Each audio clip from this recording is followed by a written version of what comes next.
이 시간에는 여호수아 24장 14절로 28절의 말씀을 통하여 신앙적 결단을 촉구한 여호수아라는 제목으로 은혜를 나누겠습니다. 본문은 여호수아가 백성들에게 신앙적 결단을 촉구하는 말씀입니다. 결단에는 순간의 감정에 젖어하는 감정적 결단이 있고 신앙심에 하는 신앙적 결단이 있습니다. 감정적 결단은 결단한 것이 잘 무너지지만 작심삼일이란 말도 있잖아요. 그러나 신앙적 결단은 무너지지 않습니다. 그래서 결단도 감정적 결단보다 신앙적 결단이 월등한 것입니다. 본문의 여호수아가 요구하는 결단은 감정적 결단이 아닌 신앙적 결단을 요구하고 있는 것입니다. 신앙은 반드시 결단이 요구됩니다. 결단 없는 신앙은 수시로 흔들릴 수밖에 없는 것입니다. 그러면 신앙적 결단이라는 구체적으로 무엇을 말합니까? 말씀을 붙잡는 것도 신앙적 결단입니다. 신앙적 결단이 없으면 절대 말씀을 붙잡을 수가 없습니다. 신앙적 결단이 있어야 말씀도 붙잡지 감정적 결단을 가지고는 붙잡을 수가 없는 것입니다. 마귀가 붙잡게 내버려 두지도 않아요. 그래서 마귀가 제일 무서워하는 자는 어떤 사람인 줄 아십니까? 결단하는 자입니다. 무슨 결단입니까? 신앙적 결단을 하는 사람을 마귀는 어쩔 수가 없는 것이에요. 여러분 한번 생각해 보십시오. 말씀을 안 붙잡으면 어떻게 우리가 살아갈 수가 있겠습니까? 성경에 성공한 자는 한결같이 모두 다 말씀을 붙잡은 자입니다. 여호수아는 23장 2절 13절에서 이스라엘의 각 지파 지도자들을 세겜에 소집해 놓고 고별 설교를 했는데 그 내용은 지금까지 베풀어 주신 하나님의 은혜를 열거한 후에 이 사실에 근거하여 이제 그들에게 우상 숭배를 포기하고 오직 여호와 하나님만을 섬길 것에 대한 신앙적 결단을 요구한 것입니다. 따라서 여호수아가 백성들의 결단을 촉구한 것은 백성들에게 맹목적으로 종교적 굴레를 씌우려 한 것이 아니라 지난 시간 속에서 역사하신 하나님의 존재를 분명히 깨달은 후 감사한 마음으로부터 우러나오는 엄숙한 결단을 요구한 것입니다. 이같이 이스라엘 백성들은 여호수아의 신앙적 결단에 대한 촉구에 오직 여호와만을 섬기겠다고 거듭 맹세하였던 것입니다. 이렇게 하나님만을 섬기겠다고 결단하는 자가 교회에 있으면 교회의 미래가 밝아져요. 여호와 하나님을 섬기겠습니다 라고 신앙적 결단하에 바로 서 있는 자가 가정에 있다. 가정의 미래가 밝아지게 됩니다. 단체에 있으면 참신앙의 본을 보여줄 수가 있는 것입니다. 여러분, 이 세상에서 가장 무서운 말이 무엇인 줄 아십니까? 첫째로는 여호와를 떠나예요. 민수기 32장 15절에 보면 여호와를 떠나, 이 말이 이 세상에서 가장 무서운 말입니다. 두 번째로는 너희가 여호와를 능히 섬기지 못할 것이다. 본문 19절의 말씀처럼 너희가 여호와를 능히 섬기지 못할 것이다. 이 말씀이 굉장히 무서운 말씀이에요. 반대로 이 세상에서 가장 좋은 말은 내가 주의 영을 떠나 어디로 가리까? 내가 하나님을 떠나, 내가 예수님을 떠나, 내가 성령님을 떠나, 내가 진리를 떠나 어디로 갈 수가 있다는 말입니까? 이 말이 세상에서 제일 좋은 말이고, 또한 어떤 말이 좋은 말이냐? 이 내 아들은 죽었다가 다시 살아났으며 내가 잃었다가 다시 얻었노라. 누가복음 11장 24절에 기록된 말씀, 이 말씀이 너무나 좋은 말씀입니다. 그 말씀을 보면 다시 살고 다시 얻고, 이 말씀은 생명과 관련된 말씀이기 때문에 그렇게도 좋은 거예요. 우리는 진리를 떠나 어디 갈 수가 없는 사람입니다. 하나님을 외면하고 하나님을 떠나서 살 수 없는 사람들이 바로 우리라는 사실입니다. 오늘 말씀 들으시면서 여러분은 감정적 결단하지 마시고 신앙적 결단을 하시기를 주의 이름으로 축원합니다. 어느 시대이든지 백성들의 신앙적 결단이 없으면 신앙적 암흑기가 와요. 이스라엘의 신앙적 암흑기에 빠질 때가 언제인 줄 아십니까? 여호수아 사후 명령형 동사인 건너라, 취하라, 나누라, 섬기라는 메시지를 듣지 못할 때예요. 어느 시대였는지 여호와를 깔보고 섬기지 않을 때는 신앙적 암흑기가 오고 백성들이 영적으로 냉각되는 것입니다. 우리의 미래는 여호와 하나님을 섬기면 밝아지게 되고 섬기지 아니하면 암흑기가 오는 것입니다. 이스라엘 역사를 보면 어느 시대든지 신앙의 지도자를 잃었을 때 신앙의 암흑기에 빠졌고 진리의 줄을 놓았을 때 부패하게 되었던 것입니다. 이스라엘이 가장 강할 때는 성전을 짓고 그 성전에서 여호와 하나님을 하나님으로 섬길 때, 이때가 신앙도 강하고 가정도 강하고 내면도 강하고 나라도 강하고 여기도 강하고 저기도 강하고, 강할 때는 성전을 짓고 여호와 하나님을 하나님으로 섬길 때가 가장 강해 있을 때는 것이지요. 그때는 이방 나라가 감히 건드리지는 못했습니다. 여러분도 마음의 성전이 흐트러지지 않은 상태에 하나님 앞에 서 있으면 세상 금옷이 감당치도 못하고 건드리지를 못해요. 이스라엘이 가장 불안할 때는 참 선지자 입에서 전해지는 진리의 말씀을 듣지 못할 때가 가장 불안할 때였습니다. 우리는 왕정시대를 보면서 선왕 곁에는 항상 참 선지자가 있었다는 것을 발견하게 되는 것입니다. 그러면 우리가 본문을 통하여 교훈받아야 할 점은 무엇입니까? 첫째, 우리는 항상 선택의 기로에 서 있다는 것입니다. 14절로 15절에 보면 여호수아는 이스라엘 백성들 향해 지금까지 그들을 인도해 주신 여호와를 섬기든지 아니면 이방신을 섬기든지 양자택일하라고 하며 신앙적 결단을 촉구한 것을 볼 수 있습니다. 이스라엘 백성들은 하나님과 우상을 동시에 섬기면 안 되는 자들이었습니다. 그러므로 믿는 자는 하나님과 우상을 겸하여 섬길 수 없고 본신인 마모나와 주님을 겸하여 섬길 수 없으며 성령과 사탄의 별칭인 벨리알을 겸하여 섬길 수가 없습니다. 그리고 도덕의 신앙에 밀리면 안 될 자가 바로 우리 예수 믿는 사람들입니다. 그런데도 하나님께 선택받은 선민인 이스라엘은 여호수아가 죽고 난 후 가나안 족속들이 섬기는 신을 섬기고 있었다는 거예요. 이게 사상이가 주는 교훈 아닙니까? 여러분, 기독교를 이름하여 계시의 종교라고 말합니다. 왜 계시의 종교라고 말하냐면 하나님이 나를 이렇게 섬겨달라고 계시하신 종교가 기독교라는 거예요. 우상을 섬기는 데는 복잡하지 않습니다. 어떤 뚜렷한 법이 없어요.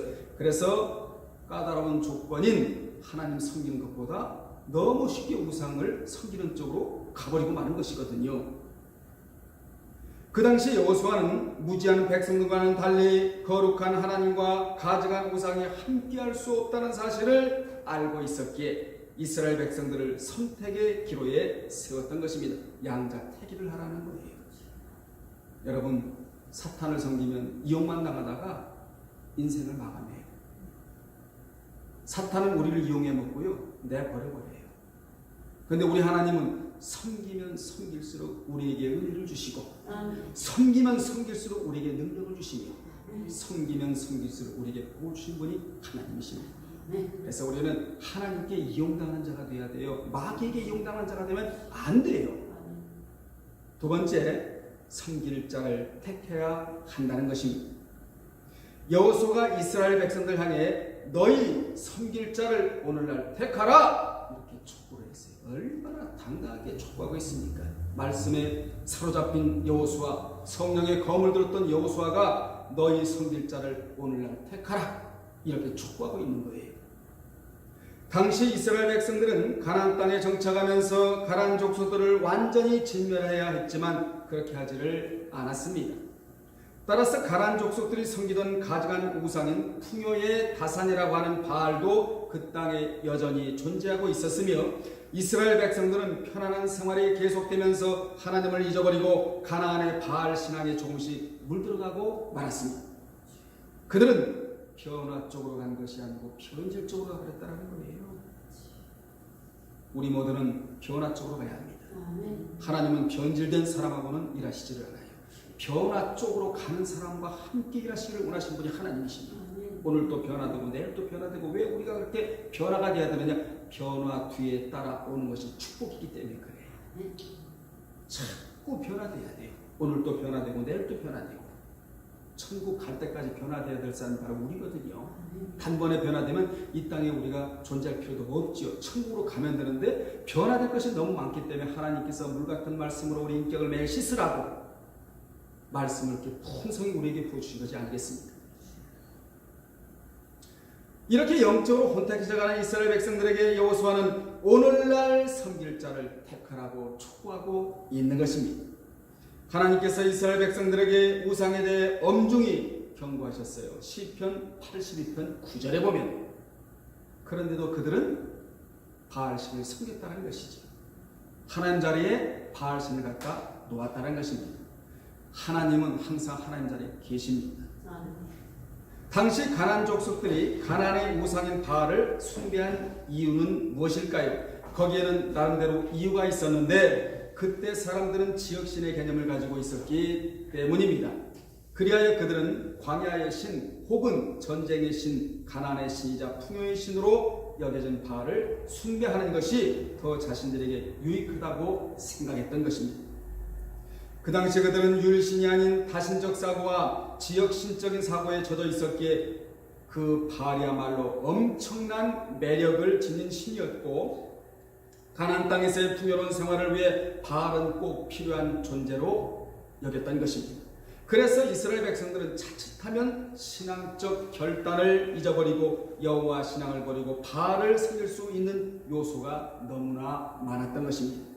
이것을 염려하신 하나님은 이스라엘 백성들이 가나안에 들어가면 제일 먼저 해야 할 일에 대해서 민수기 35장 50절에서 55절에 말씀하셨는데 거기에 보면 하나님은 가나안에 들어가면 제일 먼저 해야 할 일을 말씀하셨어요. 그것이 뭡니까? 이방신을 섬길까봐 먼저 원주민을 너희 앞에서 몰아내어 섞이지 않게 조치하신 하나님이에요. 여러분, 진리와 비진리 섞일 수가 없습니다. 불신앙과 신앙 섞일 수가 없는 거예요.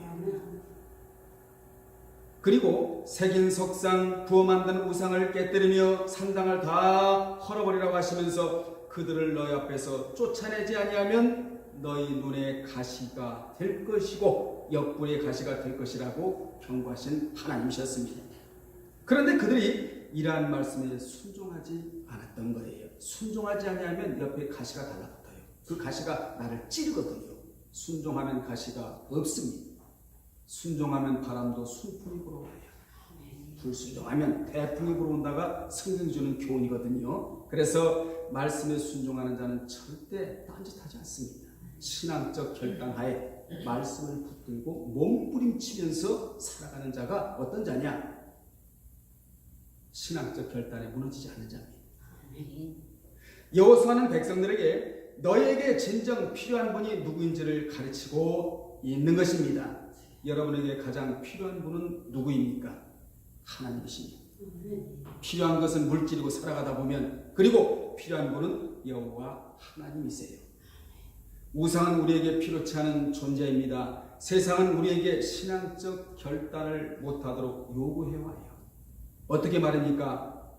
때로는 주의를 못 지키게 하고 해치고 밀치고 우리가 요즘 이런 말을 자주 하잖아요. 해치고 밀치고 환경을 초월하여 하나님 앞으로 다가오지 못하게.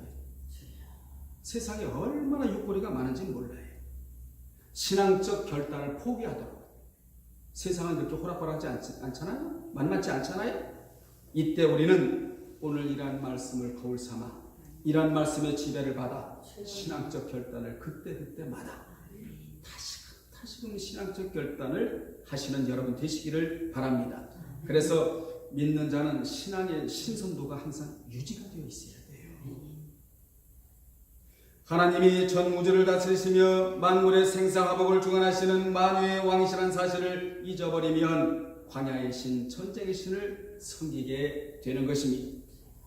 세상에는 많은 유혹들은 우리에게 신앙적 결단을 포기하도록 속삭이고 있습니다. 그러므로 우리가 사탄의 유혹에 넘어가지 말고 하나님의 간섭권 안에 살려면 오늘 말씀대로 신앙적 결단이 우리에게 있어야 합니다. 우리는 하나님과의 관계에서 멀어질까 봐 벌벌 떨어야 되는 거예요. 말씀과 멀어질까 봐 벌벌 떨어야 되고 하나님의 간섭권 밖으로 밀려날까 봐 벌벌 떨고 살아야 돼요. 하나님의 간섭권 안에 살아가시는 여러분 되시기를 바랍니다. 여호수아는 오늘 우리를 향하여 이렇게 외쳐요. 너희 섬길 자를 오늘날 택하라. 오늘 우리는 이러한 말씀을 듣고 다시 한번 신앙적 결단을 내려야 하는 것입니다. 무슨 일이 있어도 하나님만 섬기겠다고 말합니다. 무슨 일이 있어도 말씀을 붙들겠다고 말합니다. 하나님이 나의 전부라고 말입니다. 하나님 없이는 살 수 없다라고 말입니다. 세 번째로 하나님께 대한 신앙은 순수하고 확고부동해야 합니다. 14절에 다시 보면 여호수아는 이스라엘 백성을 향해 온전함과 진실함으로 하나님을 섬기라. 여러분, 온전함과 진실함이 빠져나가면 하나님을 섬길 수가 없습니다. 이게 빠져나가면 하나님 앞에 거짓말하는 자가 되는 거예요. 하나님 앞에는 거짓말이 통하지를 않습니다. 오늘날 예수 믿음에서도 거짓말하는 사람들이 너무나 많습니다. 하나님 앞에서는 거짓말이 통하지를 않아요. 마귀 앞에서 통할지 모르지만 하나님 앞에서는 온전함과 진실함이 통한다는 것이 사실입니다. 이 두 가지가 작동을 할 때에 하나님을 바로 섬길 수가 있다라고 지금 외치고 있는 거예요. 여호수아가. 이것은 우리에게 바른 신앙이 무엇인지 가르쳐주고 있습니다. 여기 온전함 너무나 중요한 단어인데 원어적으로 볼 때 불순물이 전혀 포함되어 있지 않은 온전함을 나타냅니다. 불순물이 전혀 포함되지 않은 상태. 정결하다는 것이죠. 하나님 앞에 순결하다는 것이지요. 그리고 진실은 신앙이 흔들림이 없이 확고부동한 상태를 가리키는 말입니다. 즉 바른 신앙은 오직 하나님만을 섬기며 그에 대한 믿음이 흔들림 없는 것을 말하고 있는 거예요. 만일 우리가 하나님을 섬기면서 동시에 다른 그 무엇을 섬기거나 하나님과 그분의 말씀에 대한 의심이 있다면 그것은 결코 바른 신앙이라 할 수가 없는 것입니다. 우리의 신앙이 바라야 돼요. 그런 신앙으로 가야 합니다. 그저께 어떤 분 만났는데 이런 말을 해요. 목사님, 어떻게 말씀대로 삽니까? 요즘 세상에 말씀은 말씀이고요, 세상은 세상이죠. 어떻게 말씀대로 삽니까? 이런 분도 있어요. 폼으로 말씀 주신 거 아니에요. 생명입니다. 보장입니다. 안전입니다. 말씀을 두고 살아야지요. 하루를 살아야 돼요. 그래 하나님 사랑하는 거 아닙니까? 그래 선택받은 사람 아닙니까? 신앙적 결단하는 사람 아닙니까? 하루를 살아도 보람되게 살고 하루를 살아도 생명력이 넘치게 살아가는 유일한 방법은 말씀을 붙들고 살아야지요. 되게 하면서 말씀 두고 살다가 우리가 천국 가는 거 아니겠습니까? 무슨 일이 있다 할지라도 신앙적 결단이 흔들지 말고 나는 말씀과 함께 살다가 말씀과 함께 떠나리라. 이런 결단이 저와 여러분의 결단이 되어야 될 줄로 믿습니다. 신앙에는 중간지대는 없는 거예요. 주님은 이렇게 말씀하셨어요. 마태복음 6장 24절에서 한 사람이 두 주인을 섬길 수 없다고 분명히 말씀해 주셨습니다. 섬김도 중간지대는 없고 기도도 중간지대는 없는 것입니다. 16절로 18절에 보면 여호수아의 신앙적 결단에 대한 촉구에 백성들이 응답을 했어요. 오늘 여러분이 응답하셔야 돼요. 저는 여러분에게 어떤 말씀을 전해야 하고요, 신앙적 결단을 촉구해야 되고 여러분은 이 신앙적 결단에 바로 반응을 해야 됩니다. 응답을 했단 말이에요. 이스라엘 백성들은 오직 여호와 하나님만을 섬기기로 뭐 했다고요? 결단을. 에스라가 율법을 연구하기로 결심한 것이 한 나라를 살리고 백성을 살리지 않았습니까? 전 세계를 살린 거 아닙니까? 하듯이 여러분의 결단이 여러분 가정을 살립니다. 여러분 가정을 밝게 만들어 나갈 수 있는 여러분 되실 줄로 믿습니다. 그들은 여호수아의 말이 떨어지자마자 결단을 내리는 결단성을 보였어요. 본절에서 이스라엘 백성들은 신앙적 결단을 호소하는 여호수아의 촉구에 결단코 하지 않겠다는 적극적인 반응을 보였습니다. 즉 그들은 결코 우상 숭배에 빠지지 않고 오직 여호와 하나님만을 섬기겠다고 굳게 결의한 거예요. 이처럼 이스라엘 백성들이 단호히 신앙적 결단을 하게 된 것은 가나안 정복 전쟁을 치른 동안 하나님의 도우심을 생생히 경험했기 때문이고, 또한 그들의 지도자 여호수아의 신앙적 자세에 큰 영향을 받았기 때문입니다. 여러분은 하나님께로부터 영향을 받아서 본을 보여주는 그런 분들이 되어야 될 줄로 믿습니다. 결론 내리겠습니다. 여호수아는 2절로 13절에서 언급한 이스라엘의 역사를 여기서 다시 한번 간략히 언급하면서 이 은혜의 역사를 친히 이끄신 하나님께 대한 신앙을 결코 버리지 않을 것이라고 굳게 서약을 했어요. 따라서 이스라엘 백성들의 이 결단은 단순한 감정적 결단이 아니라 과거 이스라엘 역사 속에서 역동적으로 활동하셨던 하나님의 섭리에 전적으로 동의한 데서 비롯된 전인격적 결단이었습니다. 그리고 가나안 정복 전쟁 동안 친히 경험하고 느낀 확신에서부터 우러나오는 체험적 결단이었습니다. 체험이 있어야 자꾸 결단하게 되는 거 아니겠습니까? 말씀을 지키면 하나님 체험권을 주세요. 기독교는 체험의 종교 아닙니까? 그래서 그 체험의 지식을 기노스코라고 말합니다. 하나님의 생명의 말씀을 내가 순종해 보았더니 하나님께서 나에게 체험권을 제공해 주셨다. 기노스코. 우리가 다른 신을 섬기지 말할 이유가 여기 있다는 거예요.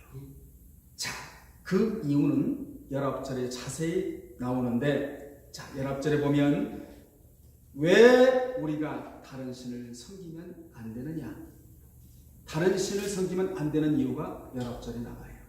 자세히 나오는데 그분은 거룩하신 분이시요. 하나님은 거룩하신 분이십니다. 거룩한 하나님이 거룩한 자를 찾으세요. 그리고 또 질투하시는 하나님이시고요.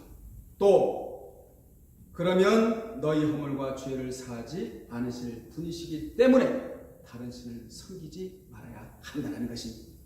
이같이 여호수아는 이스라엘 백성들이 그들의 인간적 연약성 때문에 쉽게 우상 숭배에 빠져들 우려가 있음을 충분히 알고 있었기에 보다 강한 어조로 그들의 신앙을 철저히 무장시키고 있는 것입니다.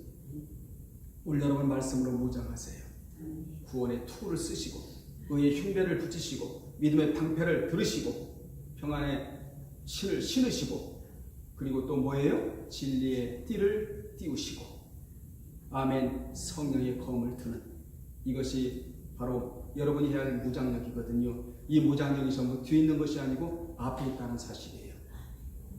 말씀으로 무장하시기를 주의 이름으로 축원합니다. 그래서 오늘 본문의 여호수아는 이스라엘 백성들에게 강한 어조로 철저히 신앙을 무장시키고 있는 겁니다. 그 최고의 무장력이 무엇입니까? 여호와를 섬기는 거예요. 오늘 하나님이 여러분에게 말씀을 통하여 신앙을 다시 한번 무장시키십니다. 어떻게 말입니까? 하나님만을 섬기고 말씀만을 붙잡고 순간 감정에 치우쳐 결단하는 신앙이 아닌 신앙에 의한 신앙적 결단의 사람이 되라고 말입니다. 이 결단이 천국 갈 때까지 무너지지 않기를 주님의 이름으로 축원합니다. 기도하겠습니다.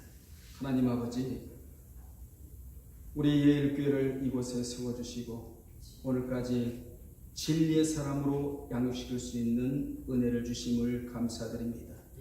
예배에 참여한 모든 자들이 순간의 감정에 치우쳐 하는 감정적 결단이 아니고 말씀으로 무장되어 신앙적 결단을 하는 그런 분들이 되기를 원합니다. 아버지, 그리하여 우리 하나님께로부터 잘했다 칭찬받는 반열에 들어가는 모든 분들이 되게 하여 주옵소서.